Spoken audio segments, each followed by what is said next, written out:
Malungkot na kwento, kakaunti na nga ang iyong sweldo, yung iba pa dyan, sinusugal pa online. May pakinabang ba sa inyo yung sugal? Kahit na sinasabi, libangan po, Father. Pero yan yung libangan na nakakasira ng buhay. Di po ba?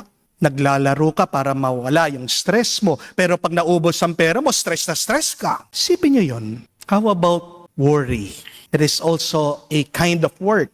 Nag-aalala ka na nag-aalala sa mga problema mo sa buhay. Pero ang tanong ko, may nababago ba sa iyong sitwasyon? Sa kakaisip mo dyan? Sa iyong mga pinagdadaanan? Di ba wala? Ano yung kasabihan? That worry is like a rocking chair. You keep on moving it, you keep on using it, but it brings you nowhere. Hindi kailangan ng Diyos ang trabaho mo.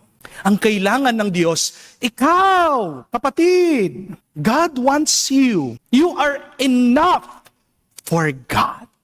Minsan kasi, sinusukat natin ang ating halaga doon sa ginagawa natin, doon sa trabaho natin. Di po ba?